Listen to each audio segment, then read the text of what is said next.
I do, though it's wrong to hold on.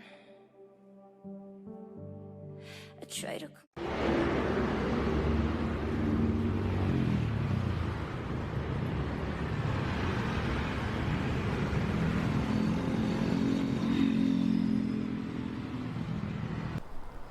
Assalamualaikum para jemaah sekalian. Alhamdulillah, kita semua telah selamat sampai di Tanah Suci. Saya Murni Izzati sebagai mutawifah di sini yang akan membimbing anda semua sepanjang di Tanah Suci nanti.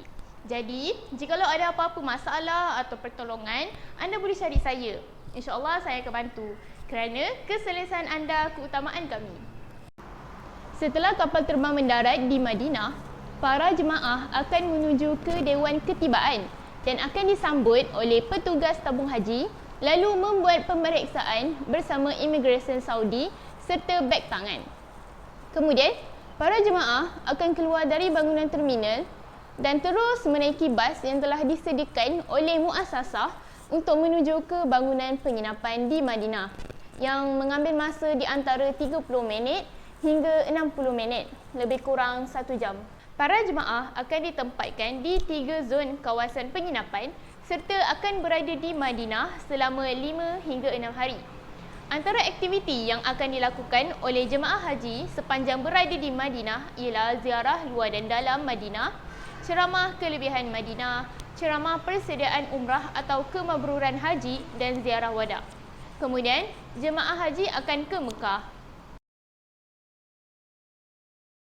Saja jemaah haji tiba di hotel, pihak pengurusan akan memberi sedikit taklimat mengenai pembahagian bilik hotel. Jemaah perempuan akan tinggal bersama jemaah perempuan dan jemaah lelaki akan tinggal bersama dengan jemaah lelaki. Jarak antara hotel di Madinah adalah sekurang-kurangnya 500 meter daripada hotel ke Masjidil Nabawi dan jarak daripada hotel di Mekah sekurang-kurangnya 1000 meter daripada hotel untuk ke Masjidil Haram. Kemudian, para jemaah haji akan dibawa ke bilik dan mereka akan diberikan kunci untuk mengakses ke dalam bilik. Seterusnya, di dalam bilik sekurang-kurangnya mempunyai 4 hingga 8 jemaah dan bilik tersebut telah pun dilengkapi dengan perkakas yang sempurna seperti pemanas air, sabun, tuala mandi, pelbagai lagi. Bagi pengurusan sajian untuk para jemaah, pengurusan pihak tabung haji akan menyediakan sajian makanan untuk tengah hari dan juga makan malam. Sajian untuk sarapan tidak diberikan kerana kebiasaannya para jemaah akan makan di luar dan bagi mengelakkan pembaziran berlaku. Jemaah akan dibawa makan di ruang makan. Bila mereka makan, mereka juga akan diberikan sedikit taklimat mengenai jadual aktiviti mereka di Madinah ataupun di Mekah. Bismillahirrahmanirrahim. Assalamualaikum warahmatullahi wabarakatuh. Saya Muhammad Ajmi Haikal bin Aisumuddin dari berkelas di PHU 6E. Petugas haji bagi setiap maktab. Pertama ialah membahagikan kelompok jemaah haji di setiap muassasah. Di mana muassasah juga akan dibahagikan kepada maktab dalam seramai dalam 2,000 orang ke 3,000 orang jemaah yang kena jaga, yang kita perlu jaga. Petugas haji juga perlu menjaga dan memegang dokumen-dokumen penting jemaah. Selain itu, petugas haji bagi setiap maktab juga ada kaunter perkhidmatan di mana jikalau jemaah ingin pergi ke kaunter perkhidmatan maktab tersebut. Pegawai juga petugas mengenalikan jemaah yang sampai urusan mematikan beg, di mana kalau hilang kita yang kena. Masalah berbangkit sejarah petugas kena terangkan kat jemaah, kena ada persiapan dari segi hukum hakam, pakaian ihram, pakaian seperti ihram. Jemaah tanya tu kita kena jawab. Itu adalah kerja ataupun tugas jemaah haji, seorang petugas haji. Ia juga ketua semasa jemaah mengerjakan umrah, memberikan bimbingan agar semua jemaah dapat menyempurnakan ibadah khasnya yang pertama kali datang ke bumi suci Mekah. Memastikan setiap jemaah menunaikan ibadah umrah mengikut rukun kecuali yang ada halangan. Menjaga kebajikan jemaah sepanjang tempoh pakej, membuat pengumuman dan penerangan berkaitan info dan maklumat perjalanan, berada di dewan makan semasa waktu makan, iaitu pada sarapan pagi, makan tengah hari dan makan malam. Mengetahui dan bersama-sama dengan jemaah bagi 3 kali umrah seperti mana yang telah dijadualkan dalam pakej tersebut. Memberikan taklimat perjalanan dari Madinah ke Mekah, Mekah ke Madinah, Madinah ke Jeddah atau Mekah ke Jeddah. Memberi taklimat di hotel tentang dewan makan, waktu makan, panduan waktu solat, waktu keluar check out dan penerbangan pulang. Petugas haji ni daripada awal, daripada dekat Malaysia sampailah pulang ke Malaysia pula, dia kena mengiringi jemaah. Okey. Jemaah jika kalau jemaah sakit kan, dia perlu membawa jemaah ni pergi ke farmasi ataupun dia juga boleh melantik seorang wakil dari kalangan jemaah juga yang boleh menggalas tanggungjawab. Okey, baik. Bismillahirrahmanirrahim. Bimbingan ibadah haji juga. Kita akan membuat bimbingan ibadah haji. Di mana ibadah haji ni disediakan pembimbing jemaah bagi setiap haji, iaitu pihtas di setiap maktab. Okey. Jemaah boleh juga rujuk di pejabat TH maktab, iaitu berdekatan dengan kawasan tersebut.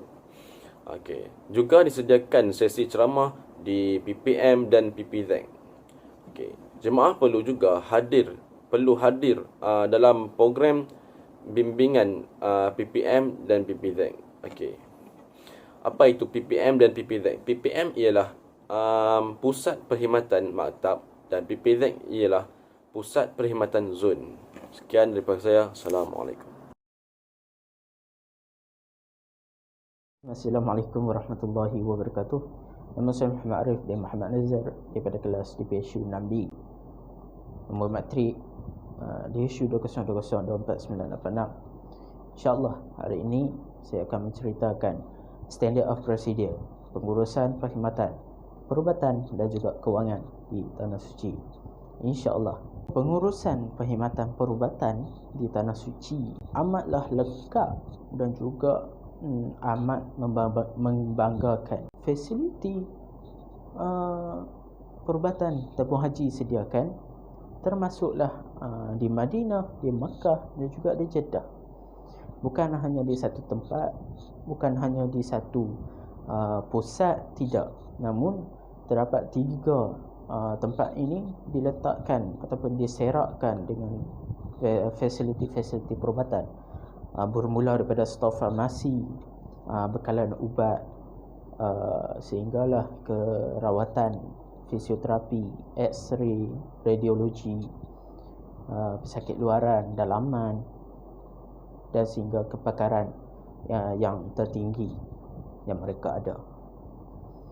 Jadi tabung haji bukanlah main-main dalam isu memberikan khidmat yang terbaik. Seperti di Mekah, kita ada pusat rawatan Asia di Mekah, ada khidmat pakarnya, kejururawatan, pesakit luar, kecemasan, dan juga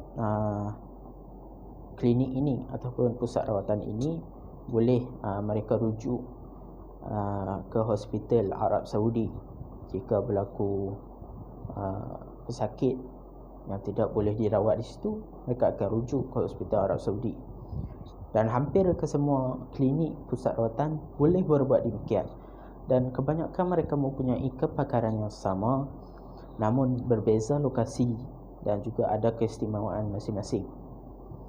Jadi jika ada penyakit yang sakit di sana, ataupun anda sendiri yang bakal sakit, na'udzubillah min zalik, namun jika anda sakit, bagi tahu rakan anda ataupun petugas maktab atau petugas muassasah, sahabat maktab dan sebagainya, beritahu anda sakit dan maklumkan kepada muassasah untuk dirujuk kepada klinik yang terdekat supaya anda dapat dirawat dengan segera, insya-Allah. Dan mereka juga ada talian perkhidmatan, hotline untuk dihubungi. Mintalah nombor mereka daripada petugas muassasah yang anda kenal. Dapatkan nombor mereka, jadikan sebagai bawaan daripada anda ke mana-mana. Jika ada berlaku sebarang kecemasan, boleh anda hubungi. Terdapat juga klinik ibu pejabat di tabung haji di Mekah menyediakan khidmat pakar kecemasan, makmal perubatan. Mereka mengkaji di sana fisioterapi. Kemungkinan ada pesakit yang baru lepas sembuh daripada kemalangan memerlukan terapi, boleh. Di sana tabung haji juga menyediakan khidmat fisioterapi. Walaupun anda hendak melakukan ibadah, tetapi tidak dilupakan juga tuntutan agama untuk menjaga nyawa dan kesihatan. Pusat rawatan Aziziyah di Mekah, antara lain pusat rawatan daripada yang saya sebutkan tadi, pusat rawatan Aziziyah di Mekah ini menyediakan selain daripada kepakaran yang sudah biasa saya sebutkan, mereka juga menyediakan khidmat penerbangan pulang jemaah yang sakit. Jadi jemaah yang mungkin tidak ada harapan untuk dirawat di Tanah Suci, mereka menguruskan pengurusan proses pemulangan ataupun terbang pulang jemaah yang sakit. Klinik yang lain, klinik ibu pejabat, tabung haji, pusat rawatan Aziziyah ini ataupun di Madinah, sama sahaja kepakaran mereka, namun berbeza sedikit. Seperti di Madinah ada, dan juga Jeddah ada standby group di lapangan terbang. Mereka ini menunggu jemaah, menyambut jemaah yang sakit, mereka akan rawat dan juga sebagai transit perubatan. Dan juga klinik maktab dan zon ada di beberapa maktab dan juga zon yang menyambut tetamu datang, menyambut tetamu Allah datang jemaah, dan memeriksa kesihatan, merawat mereka dari bilik ke bilik bagi kes yang tertentu dan sebagainya. Ini satu taraf perkhidmatan yang tertinggi oleh tabung haji. Seterusnya, kita sebutkan tadi pengurusan perubatan. Seterusnya, saya ingin menceritakan pengurusan perkhidmatan kewangan, di mana jika anda di sana ingin mengeluarkan duit, terdapat dua cara. Yang pertama, seperti metod yang sama di Malaysia, iaitu pergi ke mesin ATM. Tidak kisah bank mana-mana, janji tertulis ATM, anda boleh gunakan kad debit yang digunakan setiap jemaah tabung haji. Itu kad debit tabung haji sendiri. Keluarkan duit anda dengan nombor PIN kad debit tabung haji anda. Seterusnya, cara yang kedua, anda boleh pergi ke kaunter pengeluaran wang di PPM di Mekah ataupun di PPZ Madinah. Anda pergi ke kaunter, anda mengeluarkan wang anda. Dahulunya maksimum wang boleh dikeluarkan RM10,000 dalam satu masa. Namun atas nasihat keselamatan, jemaah dinasihatkan mengeluarkan wang RM1,000 dalam satu masa. Ataupun bagi pengurusan perkhidmatan pembayaran dam ataupun korban, untuk ibadah korban, jemaah boleh membayar secara tunai ataupun debit di kaunter pengeluaran ibu pejabat dan juga maktab. Mereka pergi ke kaunter tersebut, kata saya nak bayar dam, mereka akan uruskan ataupun tanya, dan soal pengurusan yang seterusnya. Sekian saja daripada saya. Assalamualaikum warahmatullahi wabarakatuh. Terima kasih. Assalamualaikum warahmatullahi wabarakatuh. Nama saya Ahmad Akmal bin Airuddin. Saya selaku pembantu pengurus jemaah daripada pihak Tabung Haji Travel and Tours. Seperti jemaah dimaklumkan, hari ini kita akan melakukan aktiviti ziarah. Dan antara tempat-tempat yang kita akan ziarah adalah Masjid Kiblatain, Bukit Uhud, kilang pembuatan Al-Quran, dan kita akan akhiri di ladang kurma supaya para jemaah bolehlah membeli belah ataupun buah tangan untuk dibawa balik ke tanah Malaysia. Baik, tanpa kita membuang masa lagi, para jemaah bolehlah terus naik ke bas.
والنور يهدي الحائرين